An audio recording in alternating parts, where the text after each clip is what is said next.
Today has been a bit of a shocking day in the world of crime. Um, I was actually pretty sad today. I mean, I try to be empathetic and sympathetic as much as I can for everybody, and each case does affect me for sure. But this one cut pretty hard, and not because I knew the victims. It was because I knew their work, and I have so many experiences from my life that are tied to the work of Rob Reiner that it just cuts deep. So stick with me as we get into the murder of Rob Reiner and Michele Singer.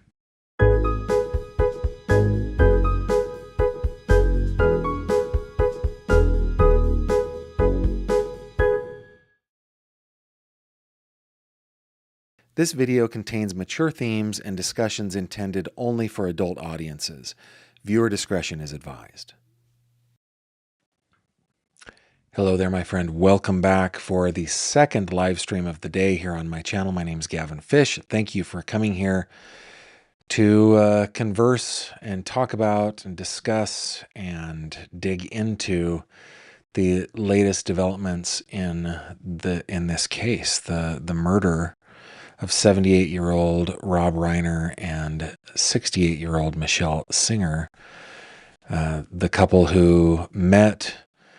I don't know if you guys heard this anecdote, but the movie When Harry Met Sally that was written by Nora Ephron, directed by Nora Ephron, was inspired by Rob Reiner after his divorce with Penny Marshall, as I understand it, getting back into the dating game and understanding or trying to understand, is it possible for men and women to truly be friends without sex and romance? I guess that's the theme of When Harry Met Sally. And Mr.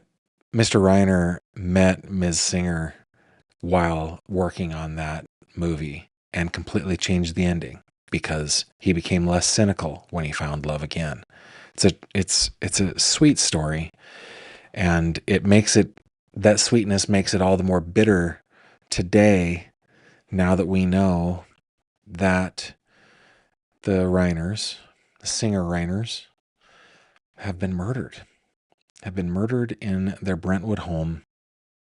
And it appears that it was done at the hand of their son, Nick, who himself was the subject of a movie. I think it was a documentary. I never saw it. Produced by his dad. His dad's Castle Rock Productions studio, or I don't know if you call it a studio, whatever, his production company. Anyway, Nick has been arrested and charged. Whoa, excuse me. That came out of nowhere. A little sneezy poo there. This is reportedly a troubled young man who has dealt with issues mostly surrounding his drug addiction and drug use. Oh, so sad. Why don't we start with a little map time, shall we? Let's come over here, and I'm gonna, excuse me for just one moment.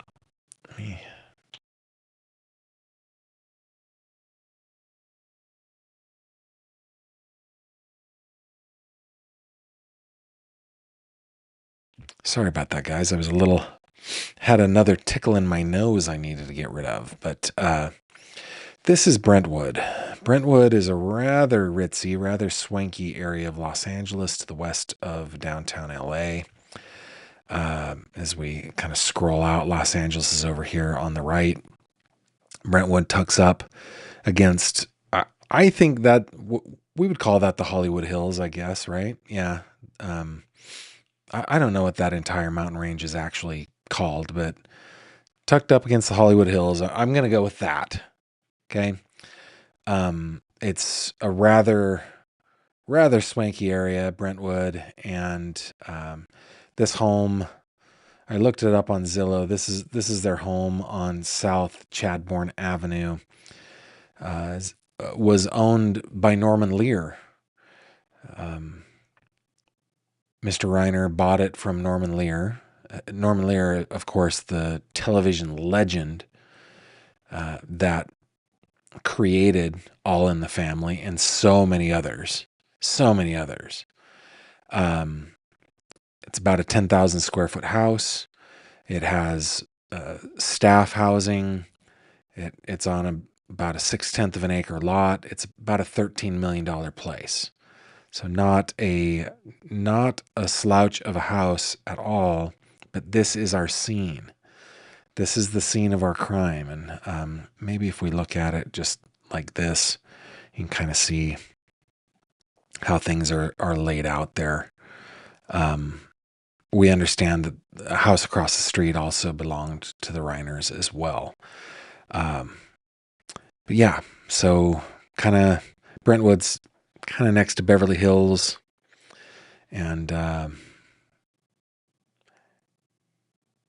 kind of everything's so weird in LA. It's a place that I really not. Oh, and for those of you who are outside of the States, this is the southernmost part of Southern California. Not the southernmost. San Diego's really the southernmost, but all the way down there at the tip of California before you make it down to the Mexican border.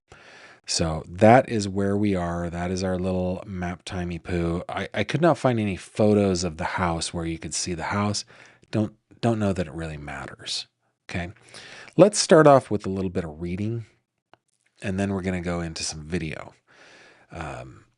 Join me, if you will, over here on Acrobat. This from Rolling Stone. This from today. And this will be a little out of order. I try to stay in chronological order, but in this case, it's just really hard because things are happening so quickly. But Rolling Stone reports Rob Reiner took son Nick to a holiday party day before the alleged murder. This is the famous Conan O'Brien party. Nick Reiner exhibited antisocial behavior while at Conan O'Brien's holiday party on Saturday, the 13th, just one day before he allegedly killed his parents, Rob Reiner and Michele Singer, sources tell Rolling Stone. According to the sources, the Reiners asked if they could bring Nick to the party out of concern for him and to keep an eye on him. At the party, the sources added Nick exhibited antisocial behavior such as staring at people. TMZ was the first to report that Nick attended the party, with their sources claiming that Nick and Reiner got into a very loud argument. The outlet further reported that in recent months, Reiner and Singer were struggling with how to deal with Nick as he continued to battle mental health issues and alleged substance abuse. This is, gosh, parenting is freaking hard, right? And as your children grow, I mean, these people are in their 60s and 70s, and they're still parenting. And my parents are in their 70s. They're still parenting me, right? And the older we get, the more complex it gets. And when we add into the mix mental health issues, we add into the mix substance abuse, man, that's really tough. It's really, really hard. A representative for the Reiner family did not immediately return a request for comment, nor did a rep for Mr. O'Brien. Reiner and Singer were found dead at their Los Angeles home Sunday afternoon, the 14th. Nick, 32, was arrested at 9:15 local time after Los Angeles Police Department investigators determined that the Reiners were the victims of a homicide and that Nick was, quote, responsible for their deaths. Nick was booked on suspicion of felony murder and remains in custody with no bail. This is Nick again. And this, by the way, was written earlier today. I don't know if the no bail thing is still a thing. We're gonna take a look. As the police present their case to the LA Los Angeles County District Attorney's Office. Nick had a complicated relationship with his parents and had long battled drug addiction. He first went to rehab at age 15 and spent much of his teenage years rotating in and out of facilities. Several years after getting clean at the age of 19, he co-wrote the semi-autobiographical film Being Charlie. largely about the relationship between a troubled son and a famous father, which Reiner directed. One of Nick's last known public appearances was in September at the Los Angeles premiere of Spinal Tap 2, The End Continues, which I have not seen. I'm happy that he made it, and I love Spinal Tap, but I've held off. Nick was photographed on the red carpet alongside his parents as well as his siblings. Here are just a couple photos of the Reiners, by the way. They're just cute little old people. Adorable. Adorable. And then, Castle Rock is a pretty big powerhouse in Hollywood, thanks to Rob Reiner. That guy was just amazing. This next one from the LA Times. Rob Reiner's son arrested on suspicion of homicide after director and his wife were found dead. Rob Reiner's son Nick was arrested on suspicion of murdering his parents after the Hollywood legend and his wife, Michelle Singer Reiner, were found dead at their Brentwood home on Sunday. Los Angeles Police Chief Jim McDonnell, we're going to watch his brief statement, said that officers responded to the home about 3:40 p.m. Detectives from the elite robbery homicide division worked throughout the night and took Nick Reiner, 32, into custody. Our hearts go out to the family and friends of the Reiners, McDonnell said during a news conference Monday, a tragic incident, he said. Authorities have issued a search warrant for the Reiner home, McDonnell said, calling it a critical piece of our investigation. The director was 78, his wife was 70. I've heard 68, but LA Times is saying 70. Family friends told the Times that Rob and Nick Reiner got into an argument Saturday evening at the party at Conan O'Brien's home and that people noticed Nick acting strangely at the party. Nick Reiner, who had struggled with addiction for years, was living in a guest house on his parents' property, family friends told the Times. Again, going over to the website, and it's easier to see, like, this is the main house, looks like, but there are, it looks like 3 separate outbuildings. If we look at it like this, it shows maybe 2 separate outbuildings. So maybe in one of those. His mother had become increasingly concerned about his mental health in recent weeks, according to family friends. The family friends, who did not want to be identified because of the nature of the crime, said that the Reiner's daughter found the parents Sunday afternoon. Law enforcement sources told the Times there was no sign of forced entry into the home on the 200 block of Chadbourne Avenue. The source also said the Reiners had injuries consistent with being stabbed. I think TMZ reported cutting of throats, but who knows? Who knows at this point? Nick Reiner was taken into custody at 9:15 p.m. Sunday and booked at 5:04 a.m. Monday. Jail records show he's being held on a $4 million bail. So, and I couldn't find those jail records, but maybe now that he's charged with murder, there's no bail. I don't know. In interviews, Nick Reiner has described cycling in and out of rehab centers and experienced bouts of homelessness as a teenager. By 2015, he had gotten clean. And I'm not going to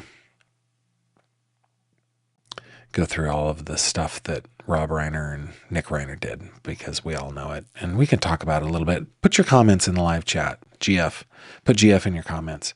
And, just make sure that we are, I've got lots of comments going on. Good. And then the last thing that I wanted to read for you was an actual release from the LAPD. And then we'll get into some video. I'll go over your comments a little bit here too. I don't know if I'm feeling really down on this, guys. Just feeling really down. Detectives announce arrest in the murder of Robert and Michele Reiner, Los Angeles. The Los Angeles it's written weirdly. Detectives from the Los Angeles Police Department's Robbery Homicide Division announced the arrest of Nick Reiner following the murder of Robert and Michele Reiner. On December 14th, 2025, around 3:40 p.m., Los Angeles Police Department officers assigned to West Los Angeles Division responded to a call of a death investigation in the 200 block of South Chadbourne Avenue. Once inside the residence, officers discovered two victims who were subsequently identified as Robert and Michele Reiner. Robbery Homicide Division, Homicide Special Section responded to the residence and initiated an investigation regarding the circumstances of their deaths. As a result of the initial investigation, it was determined that the Reiners were the victims of homicide.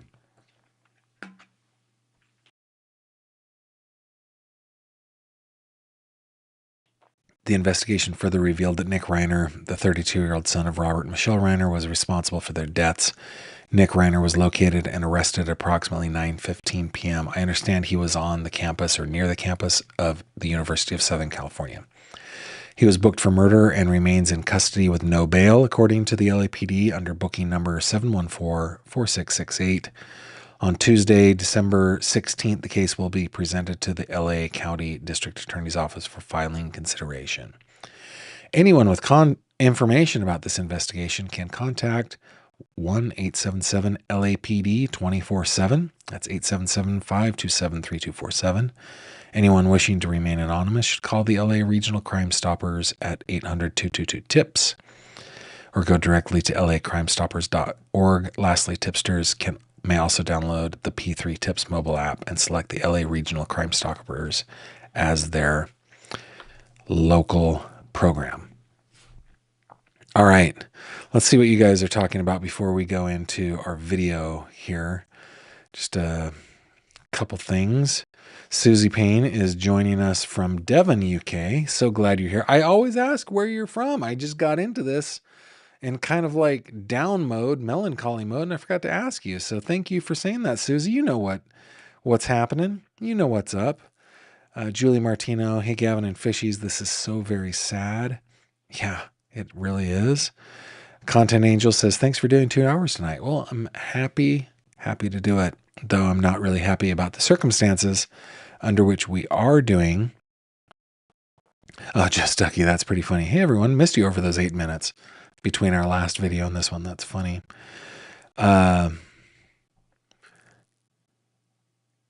Yeah, Brentwood, not Redwood, is the home of UCLA. It's kind of on the edge of it, right? Is it in Brentwood, though? I don't think so. I think it's close.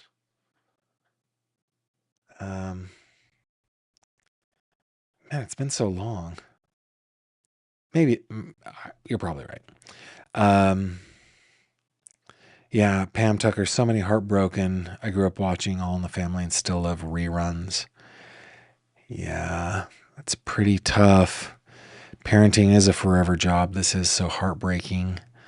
Crime addiction. Welcome to Fanatic. Thank you very much for joining. Appreciate you doing that. Jenny says, I cannot imagine seeing my child come at me like what they went through. Yeah. Oh, so tough. Oh, I clicked the wrong one. Pill 9371, also a new member. Thank you very much. Content Angel says, I just found his inmate data. Thank you. Actually, shoot that my way, will you? Or put a link in the description. It says no bail. Good. Seattle, Washington in the house. Autumn. 20 months as a fanatic. Thank you very much. So, yeah, send me that. Actually, I'd probably look it up based on that booking number. Let me see if I can find it here real quick, guys. LA County booking number. Search.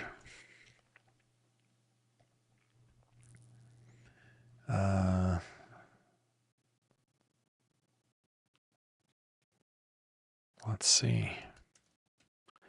It doesn't ask me for. Yeah, there it is. Booking number. I'm not a robot. Continue. So we can come over here. All right. So date of birth 9/14/1993. Just a couple months after I graduated from high school. I'm an older guy. White male charged with a felony. height 6'3", weight 230. Arrested at 9:15 p.m. on the 14th. He was booked at 5:04 a.m. on the 15th. The agency that arrested him was LAPD gang activity, and the booking location was at the jail. No bail. So thank you very much, Content Angel, for pointing me in this direction. He is at the Twin Towers Correctional Facility. Let's look up where that is.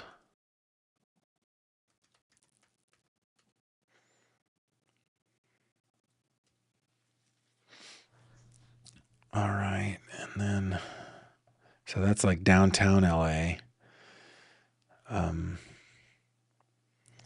Let's get directions. I think his house is 255 South Chadbourne Avenue.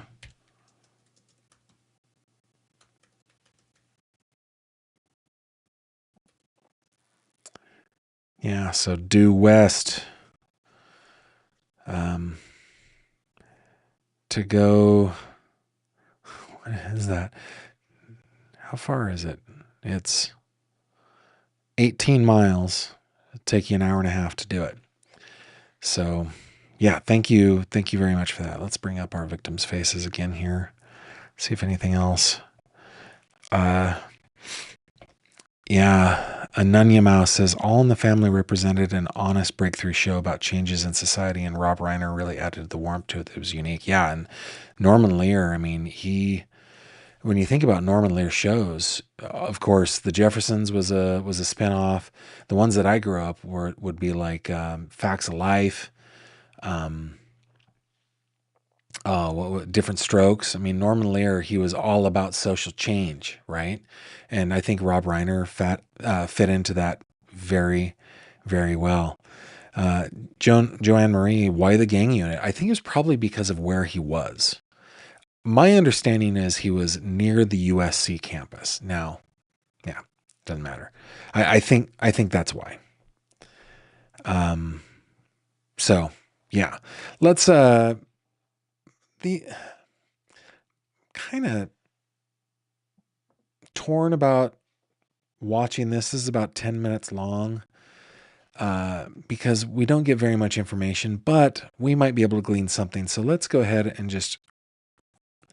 This was a press conference that was set up in Brentwood last night. Okay, so here we go. Information regarding the investigation that is occurring here in Brentwood tonight. Our detectives will be responding along with our Forensic Science Division and our Technical Investigation Division investigators to conduct a full crime scene investigation and determine the appropriateness of the investigation moving forward. This is obviously before. At this time, the Los Angeles Police Department is not seeking anyone as a suspect or as a person of interest or in any other manner, and we will not be doing that until we conduct our investigation and we move forward. That's all I have right now at this early preliminary stage of this investigation. If you have questions that I can answer, I will answer them. I would just ask you, please, if we do not have the ability to answer the questions, that you remain patient over the coming hours and over the coming days. Starting tomorrow morning, we will be responding and providing additional information as it becomes publicly available. Pete. Who actually made the call that brought fire department and police officers here? Has that person known? Can you release who it was? So we understand that the person reporting was here at the location. We're not going to release any information regarding the identity of that individual at this time. We know it was Nick Reiner. Hold on, one at a time, please.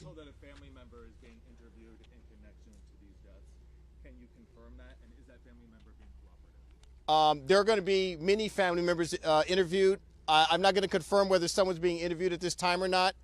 We're going to try and speak to every family member that we can to get to the facts of this investigation. Chief, why are you not looking for a suspect? I'm sorry. Chief, why are you not exactly looking for a suspect? Are you confident you know who did this? We have not identified a suspect at this time. Well, then shouldn't you be looking for one so these neighbors aren't worried about their own lives and their own safety? Yeah, so at this time, after we determine, so I need everyone to understand something. In order to comply with the legal process, before we do anything here, we have to get a search warrant. because there are issues regarding standing at this residence. So as long as those legal requirements are met, we can continue the investigation. Now, when I tell you that we have not identified a suspect, it doesn't mean that we're not working the case. We will not identify a suspect until that person is identified as a suspect, and we're legally seeking them if there is a crime to be reported and if that person is a suspect in that crime. Did that hold on. Did that answer your question, sir? No. Okay, go ahead. Has anyone been detained yet for questioning? Are you questioning people now that could be possible suspects and or a person or persons of interest? Specifically to your first question, no one has been detained. Specifically to your second question, no one is being interviewed as a suspect. What were the injuries? Hold on. Wait a minute. Oh my goodness, I need to sneeze again. Hold on. Hold on a second.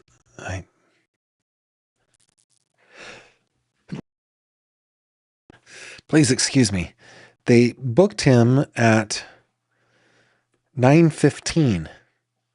So when he said no one had been detained, that was like probably 8 minutes before somebody was detained. Come on. We're not going to comment on the injuries at this time. That information will be coming forward in the coming days as it's publicly releasable. If it is part of the investigation and it is not publicly releasable, we will not be releasing it. Hold on. One at a time. Whoa. Hold up, one at a time. This gentleman is next. Are your detectives inside the home right now? Or are they getting access to the home right now as we speak? We're waiting for the legal process to move forward. We have to obtain a search warrant for the residence. As soon as that is complied with, we will be conducting a full crime scene investigation on the interior and the exterior of the residence and the surrounding neighborhood. Just to follow up, Deputy Chief, is there somebody from the family not allowing detectives inside the home right now? That's inconsequential. We have to comply with the legal process. It doesn't matter whether the family allows us in or not. Hold on, ma'am.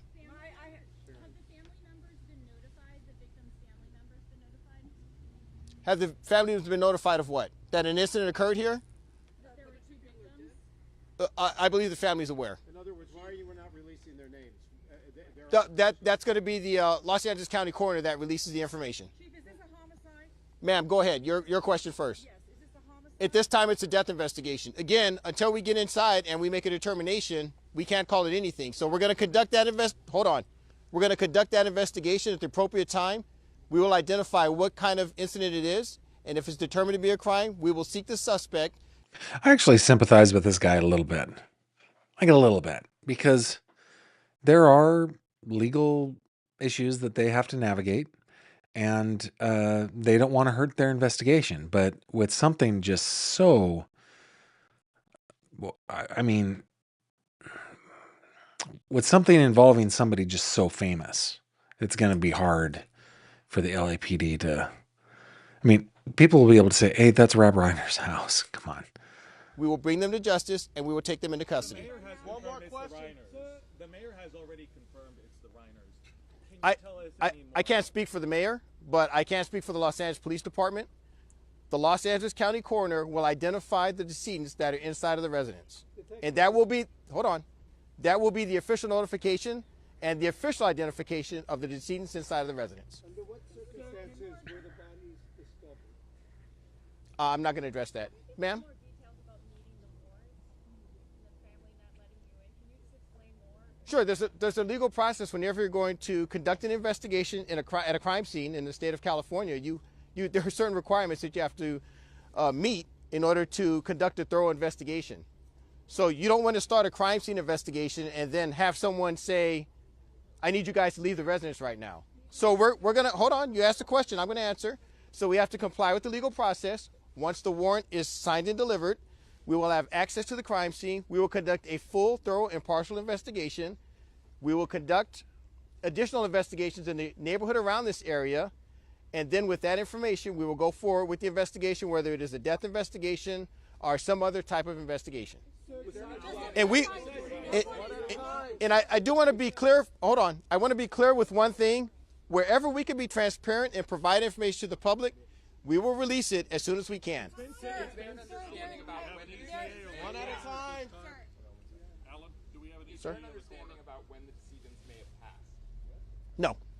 That's going to be determined by the coroner. The coroner's not here. It's been about 6 hours since the first report. Why is it taking so long to gain access to start this investigation? I don't understand.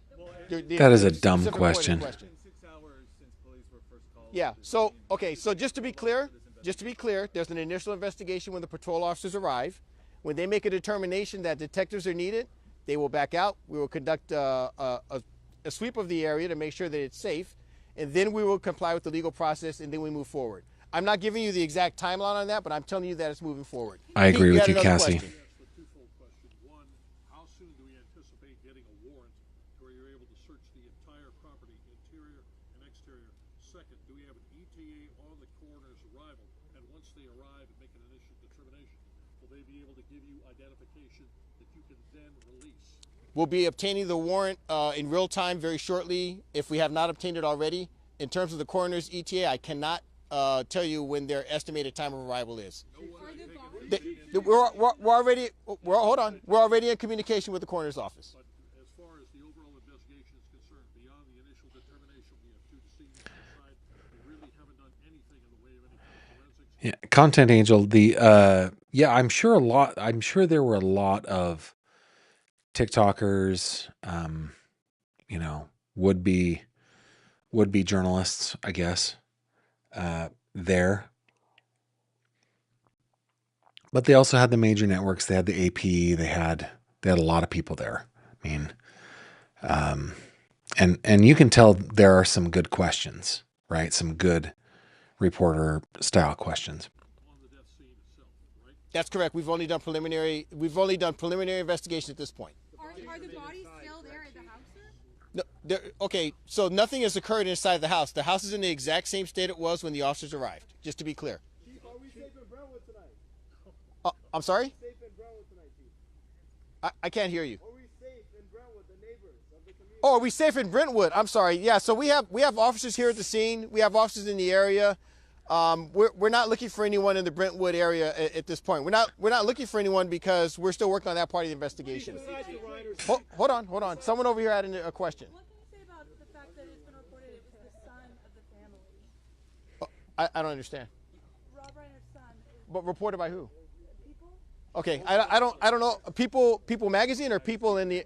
I don't know anything about that. Yeah, that did not. Hold on. That did not come from the LAPD. Go ahead. Deputy Chief, can you give us a sense of how many witnesses, if any, you guys have been able to talk to? Are there people you've been able to already touch base with who've been giving you useful information in terms of what unfolded inside that home? So we've already been talking to the neighbors. We've already been canvassing the neighborhood and speaking to residents that live around this area. So that's part of our investigation. In terms of someone that may have information regarding what happened inside the residence, we're not going to release that information. That'll be part of the investigation. Were there other family members? There's been no reports from the neighbors regarding hearing anything or seeing anything that we can release to the public. Were there other family members living? Interesting qualifier there at the end that we can release to I the don't have that public. information. Timeline of this murder. We haven't established that yet. We will establish that soon, and then that'll be part of the investigation. The part that is publicly releasable, we will release. The cause of death will be released by the LA County coroner. Are you looking into them being stabbed? We're looking into getting the information from the LA County coroner when it's available. Somebody over here had a question. Yes, He's ma'am. tough. They were found? We didn't say. Were any weapons found at the scene? We didn't say anything about weapons either. Okay. All right. Thanks, everybody. We'll release. This is a double homicide. So we're calling it a death investigation at this point. So just to be, well, it's a homicide. Yeah. Oh, I'm sorry. I didn't mean to be flippant. Let me be specific. There was recently a change within the department. Robbery Homicide Division handles all homicides now in the city of Los Angeles. So I apologize. I didn't know if you knew that or not. All homicides occurring in the city of Los Angeles are now handled by Robbery Homicide Division as of the end of October. So we handle them all. Okay? All right. Thanks, everybody. The next update will be after tomorrow morning. Interesting little presser. And it is a lot of, we're not going to release that. We can't say. We're not going to say. That didn't come from us. A lot of that. But I kind of sympathize with this guy. Like, they're just things that you can't let out. right? It jeopardizes the investigation, though I also sympathize with all of us who want more information. I think that because of the nature of the case, they will be moving pretty quickly on this. Let's see what happened. Content Angel, yeah, you took the words right out of my mouth. Yeah, that's Julie Martino says he should have just not spoken. We're calling this a death investigation. But, oh, we're here because it's a homicide, robbery homicide. We always do homicides. It's pretty funny. The panic when the journalist asked about the son. There's no keeping a lid on this case. Redondo Beach says it makes sense now why the search warrant hasn't been served by 9:30 at night. The daughter went with the mom in the ambulance and Michelle passed away on the way to the hospital. I hadn't read that yet. Man. Whew. The area is safe, but we're not looking for a suspect. Yeah, what that means is they have a suspect. They don't have an official suspect. We can't tell you who the suspect is because we don't have a suspect, but we know who did this. Very, very interesting. Okay, the next little piece of video that I want to show you is only about 1 minute and 44 seconds long. This from this morning. Let me bring it up here for you guys to look at. This is the chief of the LAPD. Thank you. Thank you, Captain Blunt. And by the way, I'm very sorry about the different levels of things. This one is pretty loud. And as he said, the information at this stage is still limited, but I'll share what we can. First of all, our hearts go out to the family and friends of the Reiners, a tragic incident. Yesterday at December 14th, about 3:40 in the afternoon, LAPD responded to a residence, the residence of Rob and Michele Reiner, located in West Los Angeles Division. At that location, they found 2 deceased adults, a male and a female. Through the night, working with the coroner's office, they were able to identify them definitively as Rob and Michele Reiner. We have our robbery homicide division handling the investigation. That doesn't sound like she was taken by hospital. It sounds like she was deceased. So there is some conflicting information coming out, which will happen. We will get to the bottom of this over time. They worked throughout the night on this case and were able to take into custody Nick Reiner, a suspect in this case. He was subsequently booked for murder and is being held on $4 million bail. Pretty much that's what I can share at this point, but again, a very, very tragic incident. So that's where the $4 million came from, but we looked at the inmate locator and says no bail.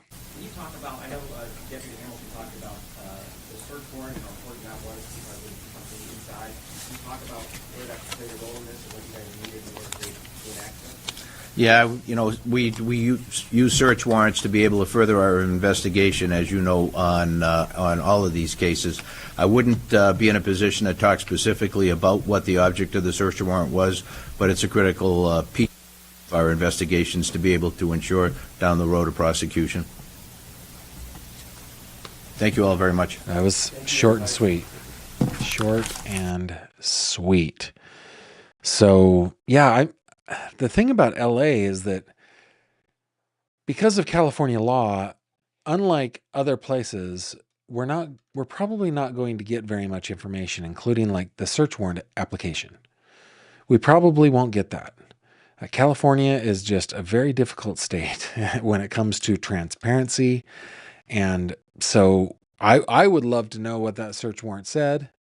I would love to know what the probable cause affidavit against Nick Reiner says, but we probably won't be able to get that. Mooney says, I kind of feel bad for the guy at the presser. It's a high-profile case involving very famous people. No one wants to misspeak and screw this up. Yep. Redondo Beach says, you can take the girl out of the newsroom, but you can't take the newsroom out of the girl. That's funny. Let's see. Yeah, I'm reading. Yeah, the LAPD said they were DOA. So anyway, I don't know, guys. I don't know about this case. This is one where we're gonna we're going to get a lot of TMZ investigation. We're going to get a lot of local news investigation, and we'll keep on it. We'll keep on the case. Before we go, let's just real quick check a headline or two, shall we? I think it's one.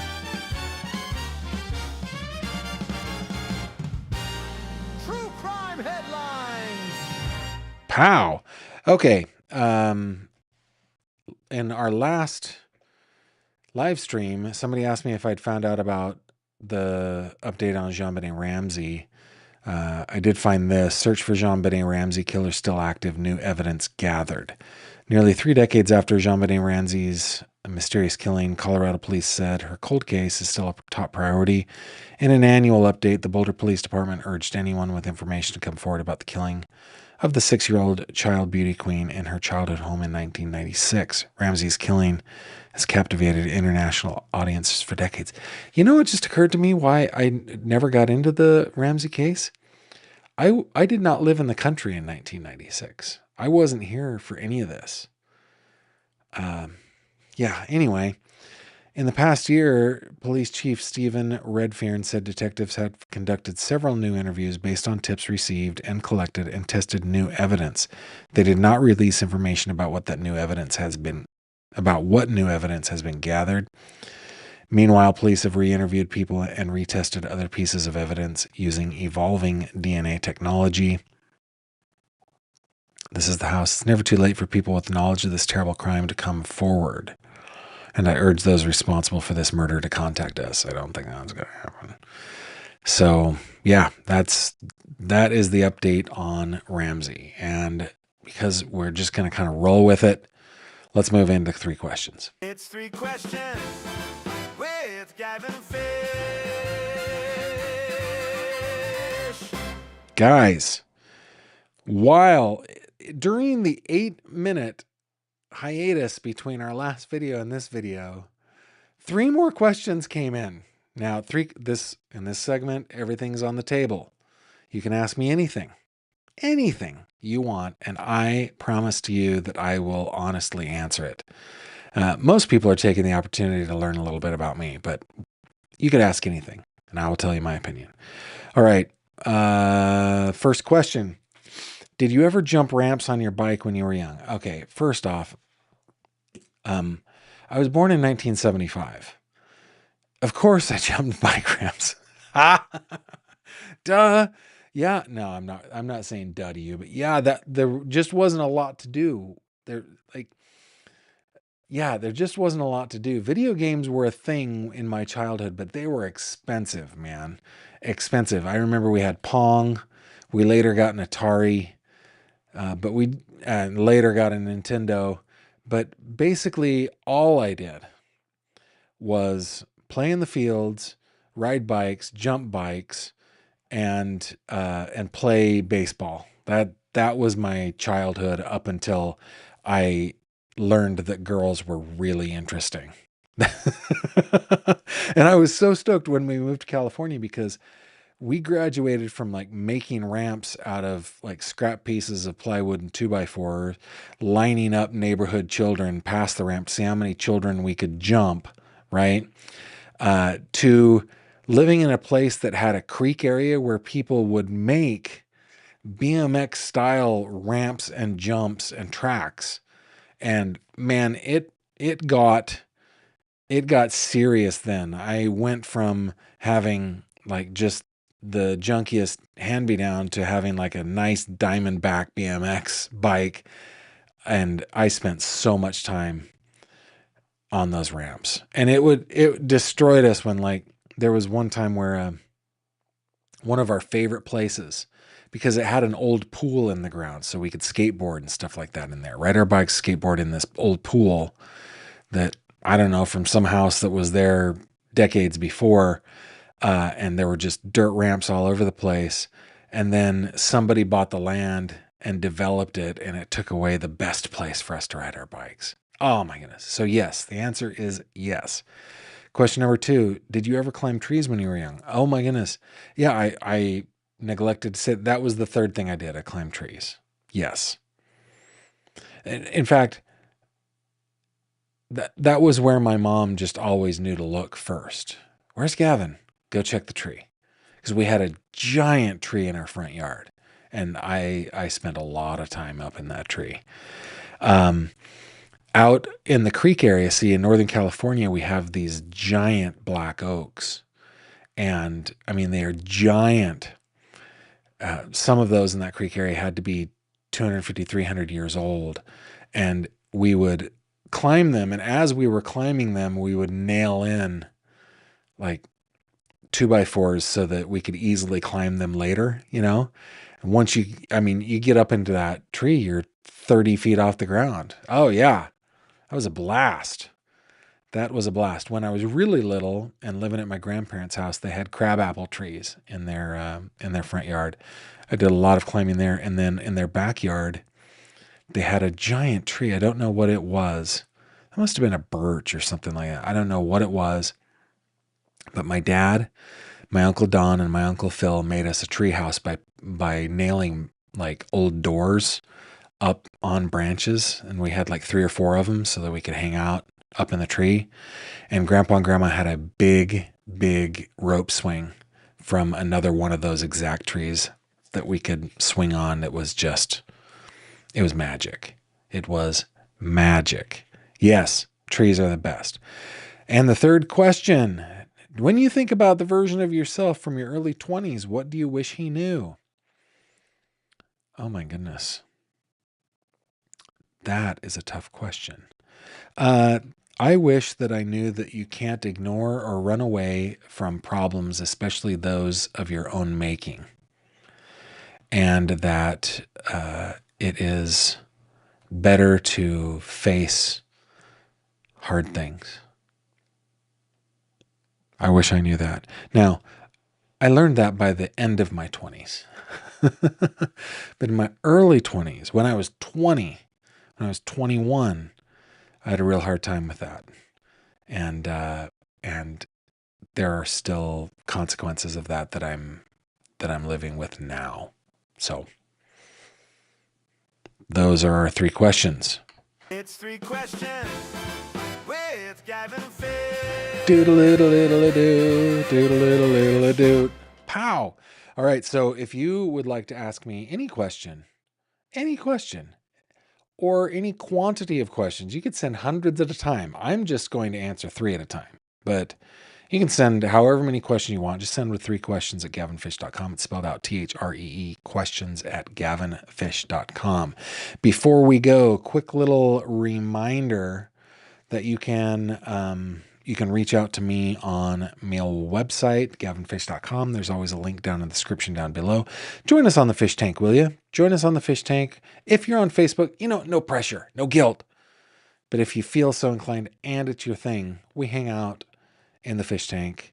We talk about all sorts of things related to true crime and my life. I recently, for our Christmas card, wrong one. For our Christmas card, I recently took a new senior portrait. I am 50 years old after all. I am pretty much a senior citizen. My last senior portrait was in high school when I was 16 years old when this picture was taken, because I was a young senior.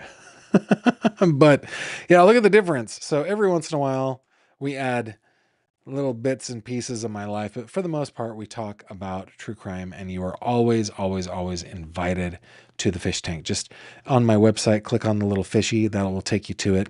Or if you're on Facebook, just search Gavin Fish. You will find it. You'll find it. With that, guys, thank you so much for spending a couple hours with me tonight, going over these very important but tragic cases. And we will continue our follow through. I will be back tomorrow night at 6 p.m. Eastern right here on this channel. And until then, I bid you adieu. Thank you very much for being here. Bye-bye. Thank you very much for watching this video. If you liked what you saw, please consider subscribing. And if you have any questions or comments, please leave them below.